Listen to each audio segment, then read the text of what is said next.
On February 9th of 2004, 21-year-old UMass student Maura Murray drove from her dorm in Amherst, Massachusetts to the White Mountains of New Hampshire.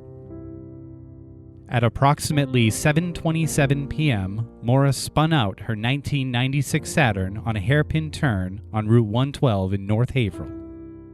There has never been a credible sighting of Maura since. Maura is 5 foot 7 inches tall. She weighs 120 pounds, and she has brown hair and hazel eyes. If you have any information regarding Maura's disappearance, please submit it to us, The Murray family at MauraMurrayFamilyDirect@gmail.com. or the New Hampshire State Police Cold Case Unit. This is Missing Maura Murray.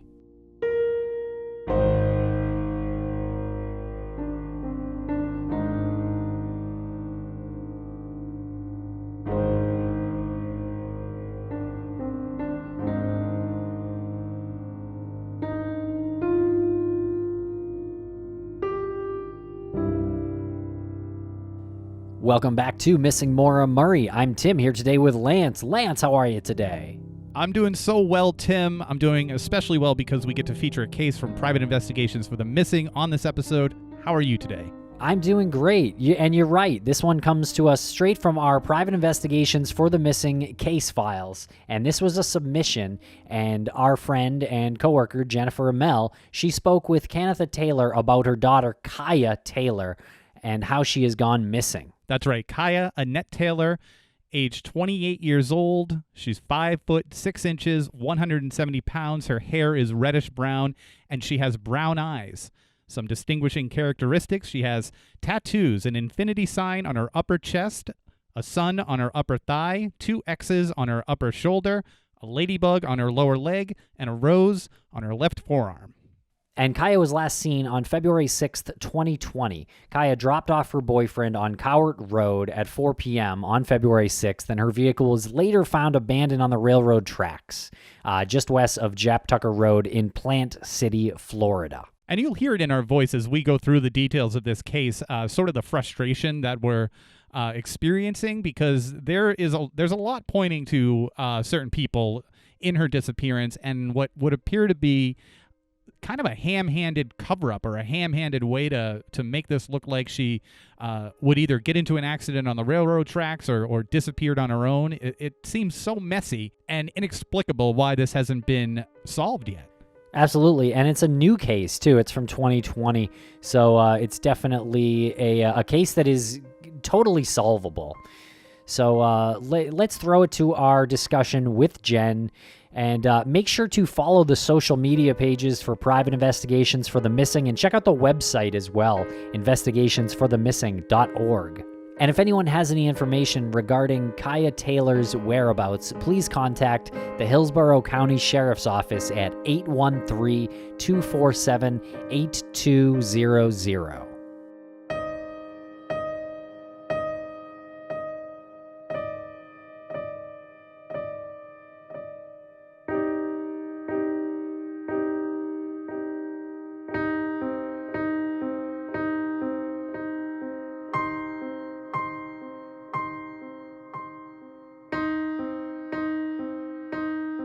Today, we're going to talk about the disappearance of Cieha Annette Taylor. And this is a case that came into our Private Investigations for the Missing email inbox. Isn't that right, Jen? Yeah, it came into the inbox through PI for the Missing from a friend of the family who was speaking on behalf of Cieha's mother, Cieha, and provided Cieha's information. And I subsequently had a very long, very enlightening conversation with her mother. That's awesome. And I just want to say again, I know this is going to be a bit redundant for people, but Private Investigations for the Missing is the nonprofit that was founded by Bruce Maitland. And what we're trying to do is raise funds and raise awareness for families that have missing loved ones. And we sort of have the frontline first visibility angle going for us. The cases come to us through the inbox. Jen, you research them. You have other people that you work with within the organization that help you research them, but you pretty much take the lead on the research, and then you bring it to us. You put it in a nice document, and you bring it to us, and this is what we're working off of. And on occasion, like you said, you do have family members that you reach out to. Obviously, you want to get as much detail as possible. Just a quick question. When you spoke to her mother, what was that like? What was the initial conversation like? And was it over the phone, email? How did that go down? It was over the phone. I was just struck. I mean, whenever I have conversations with families of missing people, there's a general sense of like desperation, and that seemed to be the case with Canitha. She seemed like a concerned mother, of course. There was also some degree of complacency in her voice, like the police had just not given this case its due attention, and I got the sense that she kind of felt abandoned by the people who are supposed to investigate it. So hopefully we can rectify that by getting Kaya's case out there to the public. Did you get the feeling that the complacency was a sign of her losing hope? I don't think it was losing hope. I think it was, I mean, I'm not a psychologist, but it seems like it was like a guarding against hope. Like she was trying to protect herself and didn't want to get her hopes up with anything, because she's really explored every avenue possible and talked to as many people in her daughter's life as possible, trying to figure out what happened to her. And did she give you any thoughts on what angle she thought? She went into a few theories that she has, which I'm sure we will discuss when we get to that point. Great. Okay, I'll start with some of the details on Cieha. Her name is actually spelled Cieha. It's pronounced Cieha, though. Cieha Annette Taylor. She was 28 years old, 5'6", 170 pounds. Her hair was reddish brown, and she had brown eyes. She had a tattoo of an infinity sign on her upper chest, a sun on her upper thigh, 2 X's on her upper shoulder, ladybug on her lower leg, and a rose on her left forearm. And this is a relatively recent one. She went missing on February 6th. That's when she was last seen, of 2020, where Kaya's boyfriend dropped her off on Cowart Road at around 4 p.m. on the 6th. Yeah, and her vehicle was later found abandoned on the railroad tracks on East Trapnell Road, just west of Jap Tucker Road in Plant City, Florida. She was last seen wearing a gray, white, blue, and red striped dress, and possibly a pink cardigan as well. I actually drove through Plant City a couple times on my way from Tampa to Orlando. And Plant City is a very rural place in Florida. There's like large fields and kind of swampland. I think it's a large place for agriculture, as the name suggests. But it's not a very populated place when you're thinking of Florida, and it's landlocked. So this is like central Florida, not very populated, lots of farm. Is that what I'm getting here? A lot of farm and a lot of manufacturing? Yeah, that's what it seemed like. And is that what we found her family was mostly doing as an occupation? No, her mother was working in the juvenile system. I'm not sure in what capacity. And then Cieha was working at a call center in Lakeland, Florida at the time. And how did Canitha describe Cieha to be? Canitha said her daughter was like super bubbly and vibrant and someone you would always want around to brighten your day or lift your spirits. She did mention the fact that Cieha suffered from an addiction to methamphetamines. And so Canitha, you said, works in some kind of juvenile services, which makes it interesting, I guess, that she discovered that Cieha was using meth under her roof, and she has even said, quote, "I don't want to ever lie about my daughter." Yeah, she was really upfront about the struggle that her daughter went through with a meth addiction. I believe that it's pretty prevalent in that area and actually all around Florida, unfortunately. I think Cieha just sort of fell in with the wrong crowd and, got addicted. We hear that a lot, and I don't want to. The last thing that we want to do is put any sort of bias on this case and say it's not any more important than another case because she was addicted to methamphetamines. It's a terrible addiction, and it's a terrible epidemic that happens in states like Florida, like you said, just falling into the wrong crowd. Who are the people in her crowd? Who are the wrong people that you noticed in her crowd? Some of the people in her crowd were a friend called Kayla, and her boyfriend that she was kind of on again, off again with. His name is Jason. I think her boyfriend was kind of involved in some gang activity, and Kayla was a person who was also an addict, and she sold meth. So her mother is pretty sure that Kaya was getting her drugs from her friend Kayla. Okay, and Jason was Kaya's boyfriend, and apparently Kaya was sometimes living with him and then sometimes with her other friend, Tiffany, after she was kicked out of her house. Yes, and I believe Tiffany was a really good influence in Kaya's life. I think Knitha spoke very highly of her, and Tiffany was kind of trying to get Kaya to move away from, that lifestyle, away from Jason. She didn't like him, and was letting her, crash at her place to try to get her life in order. And it brings me back to the point that you mentioned about Knitha being guarded or being, just defensive about her hopes being, going up and being let down. I mean, has she resigned herself to the fact that maybe the police aren't looking into this because it is it's got a drug tie to it, and it's that whole stigma that's on her? Is that her belief? I think there's a whole perfect storm. Yeah. Of issues surrounding Kaya's case. Unfortunately, it's a rural area, which doesn't get as much attention from a metropolitan police department. There is the drug issue, and then Kaya is also mixed race, so it could be mixed up with some racist sentiment as well.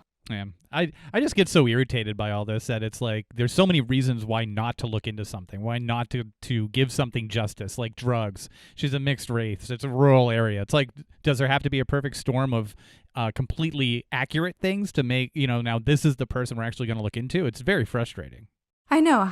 How many times are we going to hear this? Every time. That the police, every time. Yeah, and Knitha even goes into it here, and she's very, very aware of that too, and she wants to make sure that Kaya is searched for just as hard as they would search for a white, blue-eyed choir girl, is what she said.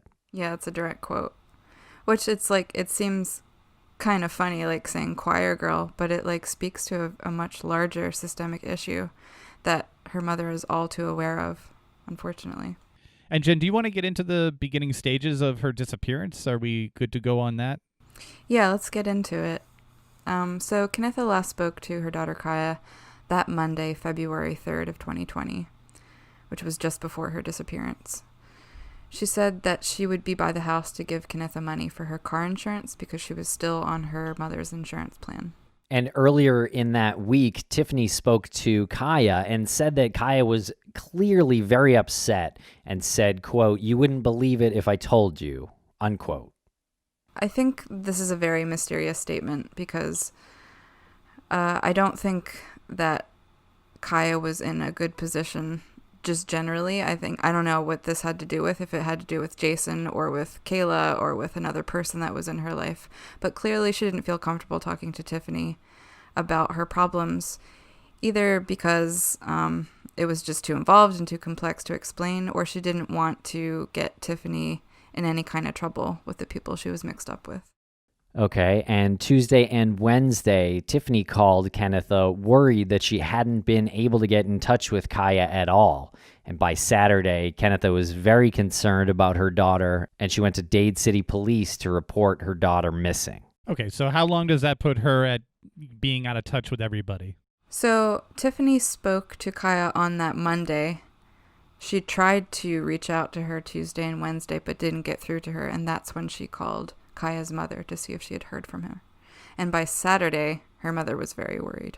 So that's 5 days, yeah. Okay, and according to Jason, his friend Kevin, and a relative of Jason's, Kaya dropped Jason off at his house on Cowart Road on February 6th at approximately 4 p.m. At approximately 7 p.m., Kaya's car was found abandoned at East Trapnell Road, just west of Jap Tucker Road in Plant City. Her car was found unlocked and running on the railroad tracks. Okay, that's interesting. So the account of her being last seen on the 6th was actually from Jason. And I guess a few others, or two others, his friend Kevin and a relative. According to Jason and Kevin and a relative of Jason. So I don't know if this relative was male or female, but you have 3 people. 2 of them we know are males. She drops them off at 4 p.m., and then her car is found 3 hours later still running on the railroad tracks. Yeah, and the site where the car was found was only 100 feet from Jason's home. 100 feet or yards? Feet. 100 feet. So that's like right, a house or so away. Wow. Right. Yeah. I've looked at some Google Earth images of this area, and there's like the Cowart Road, and then there's this Strawberry Farms. It's like a packing plant for produce on the left side. The railroad tracks cross over this road, and then on the right side is Jason's home. So Kaya's car would have to exit Jason's driveway and then drive right up onto the train tracks right there at the corner where the train tracks and his driveway intersect. So let's break this down a little bit because I find this really peculiar. She supposedly drops Jason off at 4 p.m. Again, her car is found only 3 hours later, 100 feet away. So it says that she dropped Jason off. Doesn't mention what happened to Kevin and the relative of Jason's. Did they get dropped off there too? Yeah, they were all at the house at the time that Kaya dropped Jason off. Okay, so her car was found running on the railroad tracks. So what does that suggest to you guys? A couple of things that came to mind for me is that they're trying to make it look like she might have just hopped out of her car and maybe hopped on the train. Was this like a cargo train? Like it was hauling like freight? Was it a freight train, or was it more like a commuter rail train? I believe it was a freight train for transport of goods and stuff. I don't think there was a stop that you could get on the train. See, that's why I'm thinking if anybody were to set this up to make it look suspicious, I would imagine maybe a scenario playing out in their heads. Hey, let's leave the car running to make it look like she just jumped out and maybe hopped on the train to get away, because they're not thinking it through. But I do want to highlight, no one had heard from her 2 days prior, right? Correct. Yeah. Okay. I mean, her boyfriend did. There's text messages back and forth. Oh, that's interesting. Okay. Yeah, if she was going to jump on that freight train, you'd think she would park her car and not leave it on the tracks. I mean, was she trying to get it hit? Could the train have passed? Was there more than one track here? I believe there's only one track line. So maybe whoever put it there, if Kaya did meet some foul play and they were trying to get rid of the car and maybe like make it look like Kaya had been hit by a train or something, that's why they parked it on the tracks so that a train would come by and destroy the vehicle. I'm so sorry. When we were talking about it being parked on the tracks, I didn't actually think you literally meant it was parked on the tracks. I just thought it was like at the tracks. No, on the tracks. Oh, they're totally trying to make the car look like they're totally trying to make it look like her car got hit by the train. And if they find a body, or if they don't find a body, they don't find a body because it was destroyed by the train. Right. That's kind of what I think too. And the plan was for it to get hit by the train, but apparently that didn't happen. Yeah. Poor planning. Yeah. Wow. I mean, you'd have to imagine that. I mean, that was kind of thrown together kind of hastily. Again, the car's still running. I don't know. I'm just very confused, and I'm just assuming this is foul play at that point. It could be Kaya who left the car there, but again, I mean, if she's really going to jump a freight train that doesn't have a stop, she could have done that anywhere, and you probably wouldn't leave your car on the tracks. And if there's only one track, how are you going to park your car on the tracks and get on the train without the train hitting your car? Yeah, exactly. And I just mildly disagree with you, Jen. You said it was poor planning. I actually think it might have been kind of good planning. I mean, for the resources. A train didn't come by.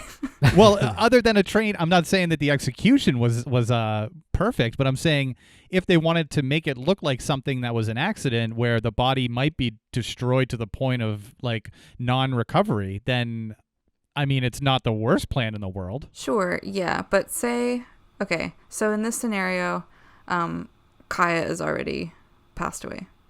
She's been killed or she ODs, something happens at Jason's house. They hatch a plan to destroy the car and make it look like Cieha was killed by an oncoming train. How come they didn't put the body in the car? Yeah, I feel like I have a lot of questions here too. I mean, what if it was them doing something nefarious here? Why do it right next to the house that you're at that is being used as your alibi? And do we know how the car was found in the first place? Like, who found it? Well, apparently some police agency discovered the car running on the railroad tracks and moved it to an embankment where it was later discovered. And they did not run the plates, nor did they search the vehicle at that time, which I feel like we hear about a little bit too much. That kind of thing kind of reminds me of Brianna Maitland's disappearance, where they didn't really run it right away. But this is a little bit shrouded in mystery because it says a police agency. I'm not really sure what that means. And so this police agency was not on duty at the moment or something? Yeah, I don't really have any more information about that, like what agency it was or what officer did it. It seems a little strange that they would just move the vehicle and not investigate any further. So maybe it was somebody off duty. And do we know who found it once they moved it to an embankment, which is also very strange why it wouldn't be brought to the local like police impoundment lot or something? I don't know. Or why wouldn't Jason say something like, hey, my girlfriend's car is abandoned either on the railroad tracks or after it moved? Like, what he didn't leave his house? Didn't see the car there? Yeah, I feel like this is kind of a tough disappearance to play out if you're assuming Cieha just kind of put the car there herself. I don't understand. She dropped Jason off and the friends off right there, and then 3 hours later only made it 100 feet, or her car only made it 100 feet, and she's gone. It's just so peculiar. Yeah, I agree. It seems pretty implausible if Cieha decided to take off and like start a new life somewhere, or like go with another person in another car. Like, why she would have staged her car like that, unless she wanted to fake her own death in the same way we were talking about if Jason and his companions had put the car there. So when did it finally get back to her friend Tiffany that her car was abandoned? And was that when she reported her as being missing, or was that after she reported her being missing? Yeah, so I'm not sure who notified her friend Tiffany that her car was abandoned at these railroad tracks, but somehow Tiffany got wind of this and she went down to Cieha's car, and she looked inside the window and she saw Cieha's phone and her purse sitting inside. So she called AAA to get inside the car and took Cieha's phone. Well, gee, you'd think if she was leaving to get away for some reason, Cieha would have taken her purse. Yeah, totally. Or her phone. Or her car. That's fair. That's a mode of transportation out of where you're living. You're right. And another friend, Allison, got into Cieha's phone and saw that the last outgoing text was to Jason on February 6th. And it said, quote, "Now you're sending your racist, supremacist friends to take care of me?" End quote. Whoa. Okay, so all of this is already sounding really suspicious, clearly suspicious with the car, the cell phone. I'm not even fully convinced that it wasn't someone else with her cell phone sending text messages back and forth to make it look like she was still communicating with people. Before we get into the investigation part of it, is there any phone call that was on the record that she made, or were these all text messages? I believe these are all texts. There's no voice calls. But that text is like really interesting. Okay, what's your thought on that? So in this very text, it implies not only that she felt like her life was in danger, but providing a motive for her own death. Take care of me sounds like kill me, and mentioning racism and people who are white supremacists gives a motive to kill her. That is true. How crazy. And according to Kenneth, though, the Hillsborough Sheriff's Department found that Dade City Police never actually entered Kaya's information into the system as a missing person. So they essentially missed the first 48 hours to find Kaya, which, as we all know, is some of the most important time in a case like this.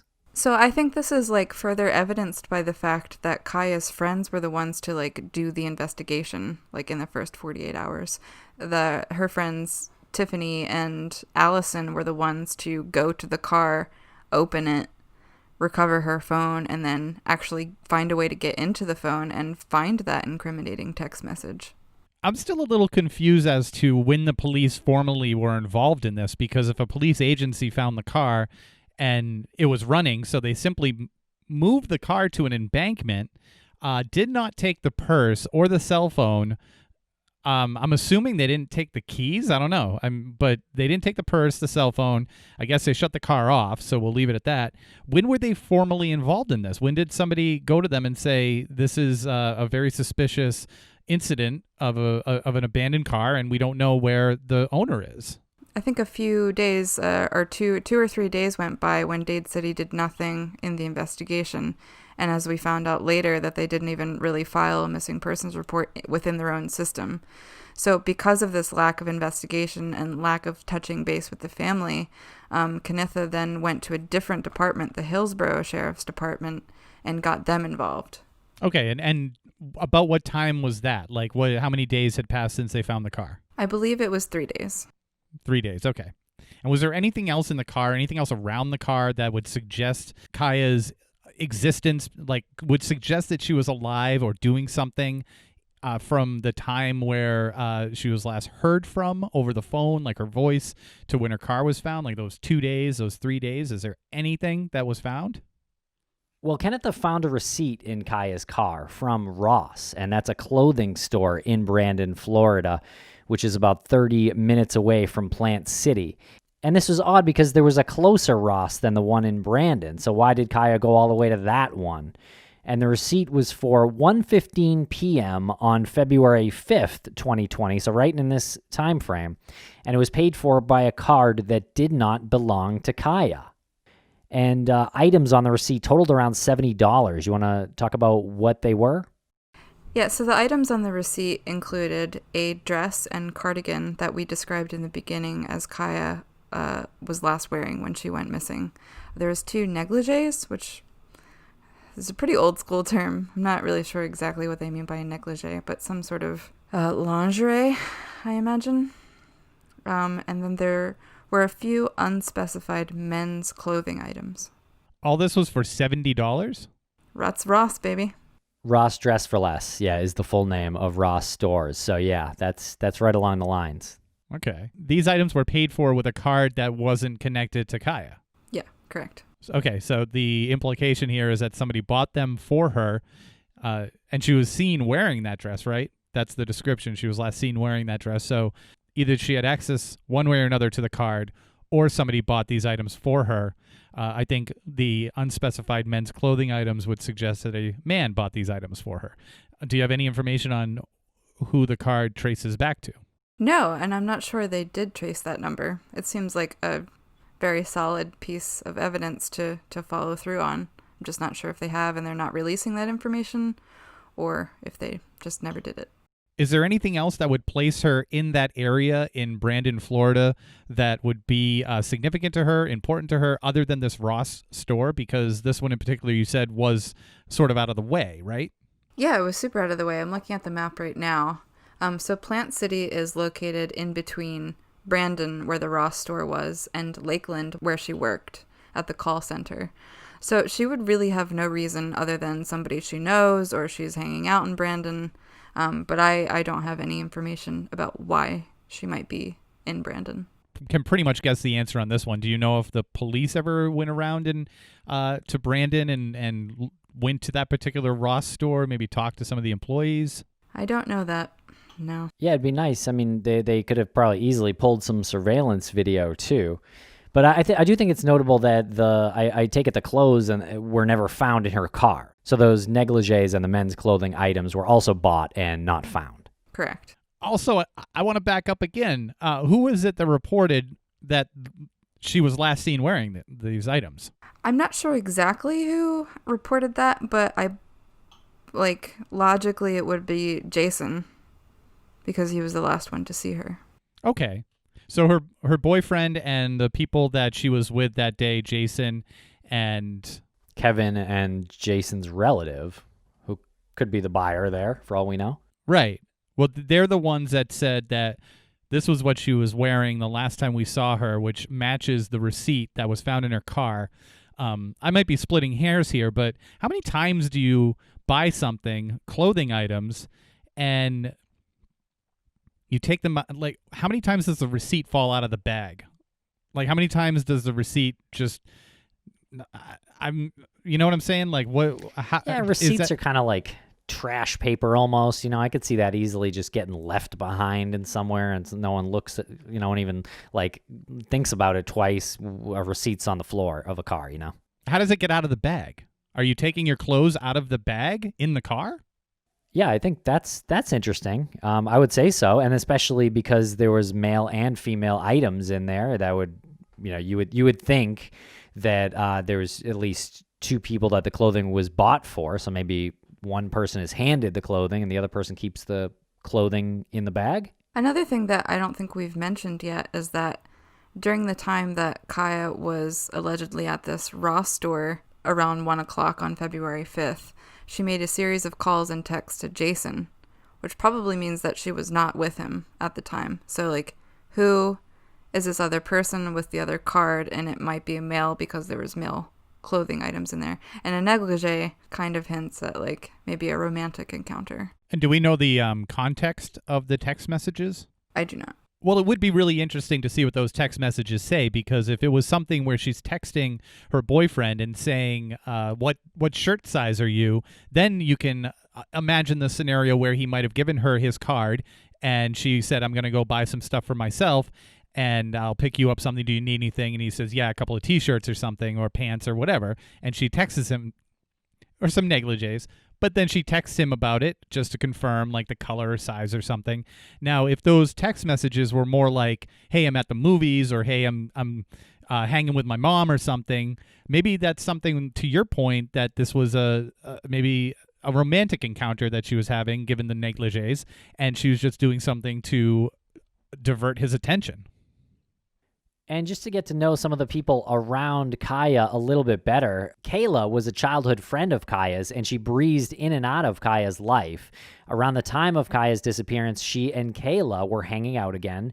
Kanitha did not approve of this friendship. Again, Kanitha is Cieha's mom, and that's because she knew Kayla was mixed up with drugs and was most likely the person Cieha purchased the meth from. In your conversation with Kanitha, was it clear to you that Cieha was in need of money? Did she have a job or anything like that, Jen? Yeah, she did have a job. She worked in Lakeland at the call center. Okay, that's right. You said that. She, right before she disappeared, she had given her mother money for the car insurance. So I don't think she was particularly hurting for money. And then there's Jason, Cieha's boyfriend, and we've talked about him a little bit already. And so Cieha was dating him at the time she went missing, and he ran with a few people who didn't like the fact that Cieha was mixed-raced, as sort of evidenced by that text message that alluded to the fact that his friends were after her.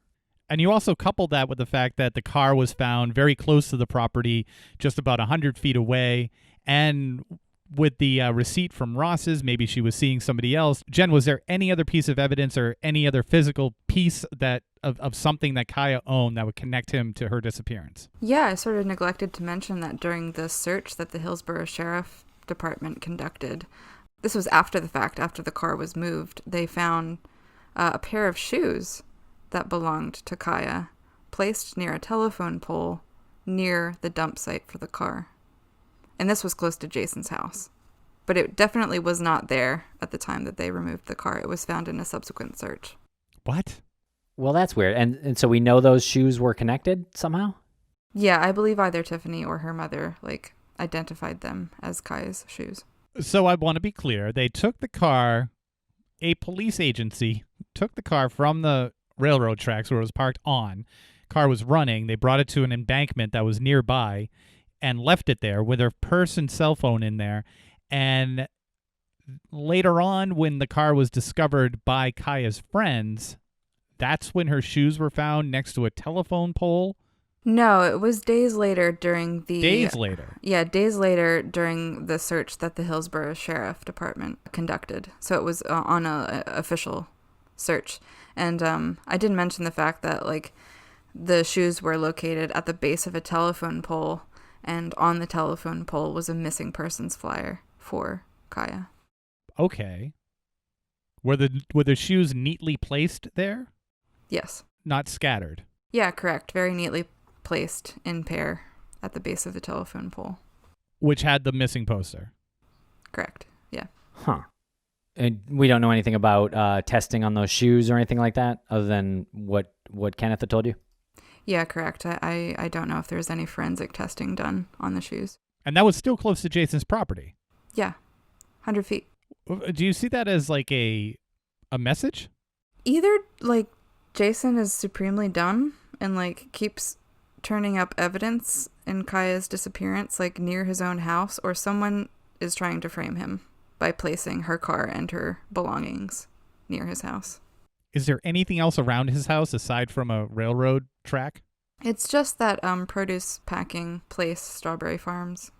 What do they do there? They pack produce for, like, distribution to grocery stores? Mm-hmm. And so this isn't like a pig farm or something like that. This was a packaging plant. Right. No pigs. Just Okay, produce. that's good. Okay. Anyone work there that was connected to Kaya? Not that I know of, but I do know that, like, some workers from Strawberry Farms had been involved in the search for Kaya, and one of those workers at Strawberry Farms found the shoes next to the telephone pole. How extensive were these searches? Lots of police officers, lots of law enforcement, lots of friends and family? I do believe it was pretty extensive. Kenneth mentioned that a helicopter was deployed. There was lots of ground search efforts, but I'm not sure if there was any dog searches. And this is sort of a random question. This was early February, about 7 p.m., that they claim the car was left on the railroad tracks. How dark would it be then? Would it be pretty dark, February, Florida, 7 p.m.? Probably almost totally dark, right? Yeah. Yeah, I think so. By 7 p.m. the sun would be down. Okay. Yeah, and those shoes, such a weird clue, found on a drainage pipe near where her car was abandoned, right next to a missing persons flyer about Taylor. Not to get too deep into the meth angle or the drug angle, but did she owe money to anybody? Was she in a circle of users that seemed potentially dangerous, or were they more recreational users? I don't have a straightforward answer for that. There was nothing said to the people around Kaya that she was in any sort of trouble financially or with drug people. The only thing that was sort of mentioned was, like, Jason via that text message. That said, anytime you're involved in drugs, you know, violence is kind of part and parcel of that world, unfortunately. I don't think Kaya was ever involved in, like, dealing anything. I think she was just, like, a recreational user. But her friend Kayla may have been involved in some selling of meth, because I think Kaya got her drug supply from Kayla. So you've got two sides of this that are kind of suspicious or shady, and that's Kayla being Kaya's old friend that Kenneth didn't really appreciate her hanging out with, her daughter hanging out with. And then you've got Jason, her boyfriend, Kaya's sometimes boyfriend, and him and his friends. And so they both seem like they were tied into drugs a little bit. So it seems like the most likely direction is one of those angles, one of those friend groups, I guess. Yeah, and apparently according to her mother, Kennetha, Kaya had made a call to her sponsor for NA, and she was going to try to get clean right before her disappearance. I don't know if that provides any motive for someone to, like, hook her back on drugs to keep her as a customer or whatever. But it is a curious thing, like, right before she goes missing, she, like, really wants to, you know, stop this lifestyle. And you said NA, that's Narcotics Anonymous? Yeah. Could she have been submitting a tip about drug dealers? I don't think that's how NA works. I think it's just a support system for people with addiction. Okay. It's not a law enforcement thing. But you said that she was in touch with her sponsor. So had she gone to NA before and had a sponsor? Because Yeah, I believe that Kaya had been struggling for a couple years with addiction. I don't know if it was always meth, but she had gotten clean and then gone back to that world a few times in the past. Okay. And was there any indication that she was in an abusive relationship with anybody? I believe there's some suspicion cast on Jason. Not sure if it was physical abuse or verbal abuse, but it was kind of a toxic relationship according to the people close to Kaya. Okay, so what do you guys think? And what did Kennetha think too, Jen? Kennetha thinks there's like two avenues in this case. Like, obviously one of them is Jason, that if he's not responsible for her disappearance, he perhaps knows more than he is willing to say. A big thing on Kennetha's radar was Kayla's involvement with a potential sex trafficking ring, and that perhaps Kaya could have been trafficked. Wow. Where did she get this? Was there something that was going on in the area? Is that like a hot spot? Plant City is definitely not a hot spot, but Florida in itself is definitely a state that is known for some trafficking. Well, the negligees I thought was kind of interesting and kind of made me think that too. And we also know that, I think, contrary to a lot of people's beliefs, that the average age of registered victims of trafficking is 27, which I think is older than most people would imagine. Yeah, I was definitely surprised by that fact. And I think they give the range between 19 and 33 years old. Well, that just leads me to wonder who took her to put her into a sex trafficking ring at that time and in that spot. She dropped off her friends and her boyfriend and backed her car up to leave his property. And 100 feet later, she comes across people who have taken her to be sex trafficked, and they leave her car there running on the train tracks. I don't know how most sex trafficking abductions happen. I could see the car being maybe a few miles away on the side of the road or something. Then you could say, okay, well, someone was following her and worked her off the road. But so close to where she had just dropped people off seems really strange to me. What is it that her mother was so tied into because of that, without really thinking about like the location that her daughter went missing?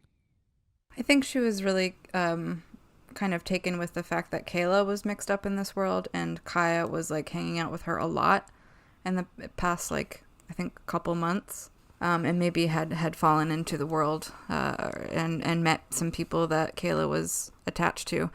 What you're saying really doesn't jive with a sex trafficking incident because she was so close to her boyfriend's house, unless her boyfriend is in on it in some way and connected to Kayla. I mean, would typically money be exchanged if someone were in a hypothetical world putting themselves in contact with an individual who had a girlfriend who might fit a certain description that they would want for their sex trafficking ring?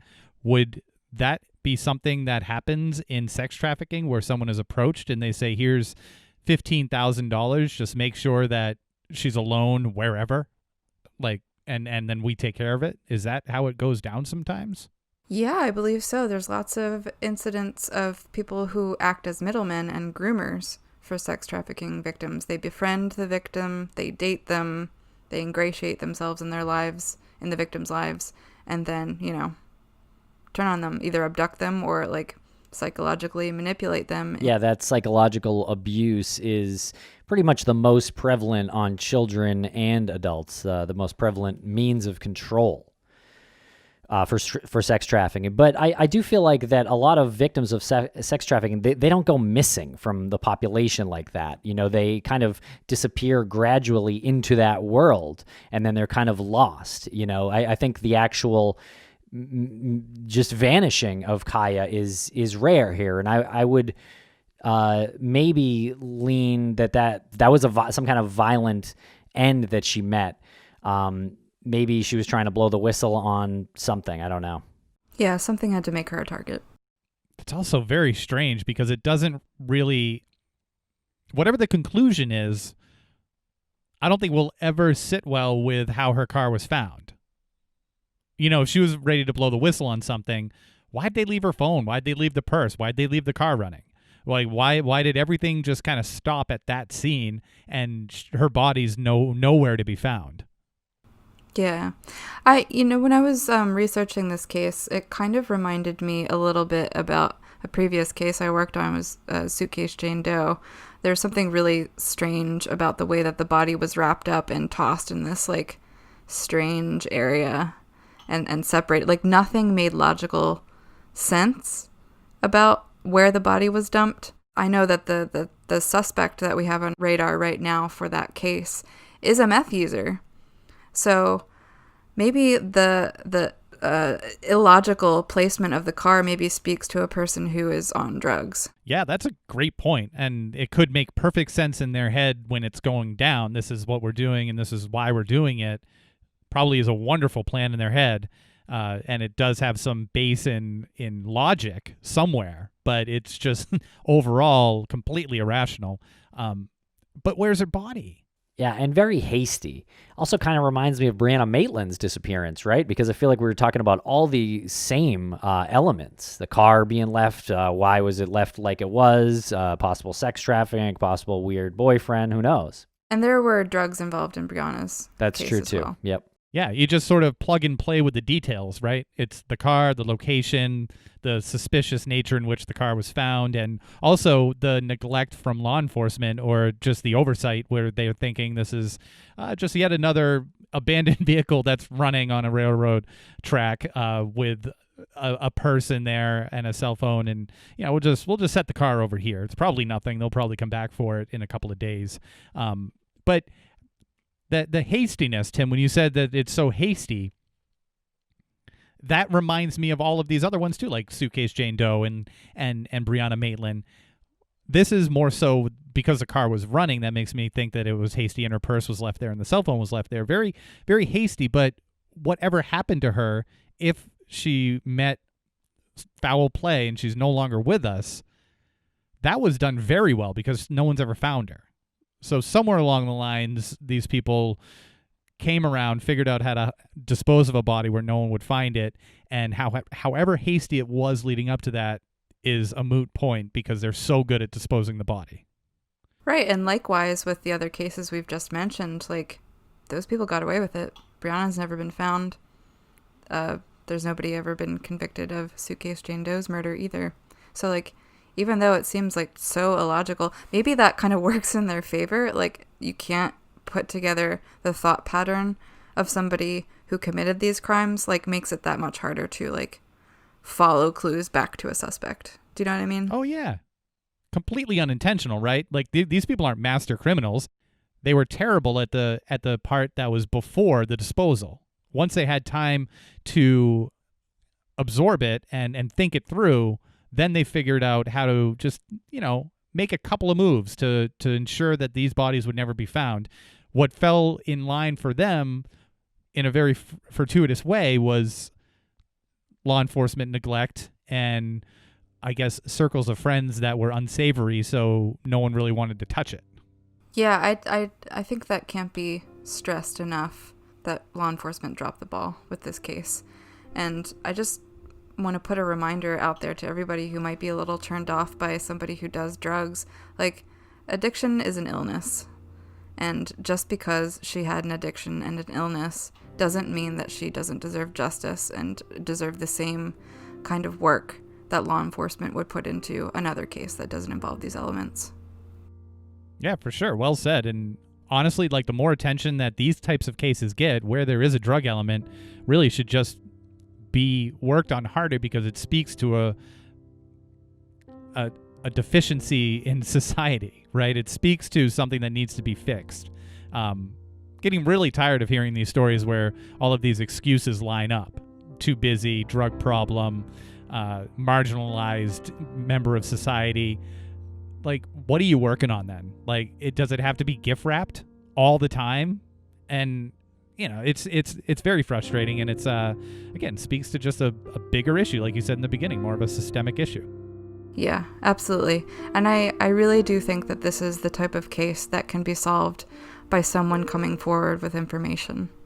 So if you have information about Cieha Taylor's disappearance, please call the Hillsborough Sheriff's Department with that information and help solve this case. And you can reach the Hillsborough County Sheriff's Office at 813-247-8000. 813-247-8000.